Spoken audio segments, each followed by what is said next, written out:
ফুল গাছে জল না দিলে কখনো কি ফুল হয়, বা ফল গাছে জল না দিয়ে কি কখনো ফল হয়? ঠিক তেমনি আজকের টপিকটা হচ্ছে কোনো কিছু যত্ন না দিলে কোনো কিছু ফল পাওয়া যায় না। হাই হ্যালো ভিউয়ার্স, আমি লাবণী আর তোমাদের সামনে আবার একটা নতুন ভিডিও নিয়ে হাজির হয়ে গেছি। আর এটা হচ্ছে যত্ন নেওয়া।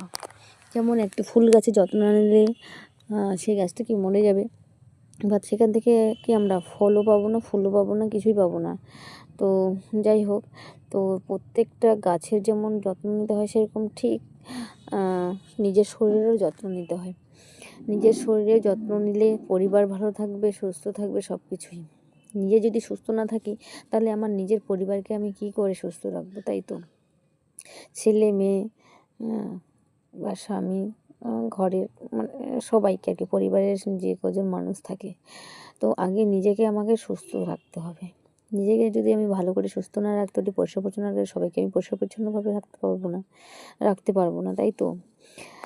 তো মানে তোমাদেরকে একটা কথাই বলে যাই যে কাজে ফাঁকে ফাঁকে নিজেকেও সময় একটু দাও, আর নিজেরও একটু যত্ন রাখো, কারণ সময় তো চলেই যাবে। আর নিজের যত্ন না হলে তুমি আস্তে আস্তে যখন শেষ হয়ে যাবে তখন আর যত্ন করার কেউ থাকবে না। তাই সময় থাকতে নিজের যত্ন নেওয়াটা অবশ্যই দরকার, তাই তো? কারণ সময়ের মূল্য সময়ই জানে। সময় একবার চলে গেলে আর সেই সময় ফিরে আসে না।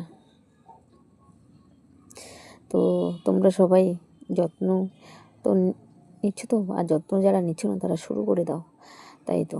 আমি একটা কথা বলছি, মানে তোমাদের একটা টিপস দিচ্ছি যে যাদের আর কি রক্তের প্রবলেম আছে বা রক্ত নেই শরীরে, তো তারা একটা জিনিস করতে পারো, খালি পেটে এই যে বিটের রস করে তার সঙ্গে 1 চামচ লেবুর রস আর 1 চামচ মধু দিয়ে সেইটাকে গুলিয়ে তোমরা খেতে পারো খালি পেটে। আর খালি পেটে খেলে এটা উপকার, মাসে টানা 10 দিন খেতে হবে। এটা শরীরের জন্য খুবই উপকার। আমি তো খাই, তো যাই হোক, যখন আমার মনে পড়ে তখন খাই। মানে আমিও ঠিক একটা যত্ন নিতে পারি না, এখানে 2টো বাচ্চাকে সামলাতে হয়। তো যাই হোক, তোমাদের যদি প্রয়োজন, তো এই টিপসটা আমি দিলাম, তোমরা করে খেয়েও, খুবই উপকার। এমনি তো পিঠ উপকার, তো তোমাদের ভালো লাগলে অবশ্যই খেয়েও। আজকে এই পর্যন্ত, টাটা বন্ধুরা।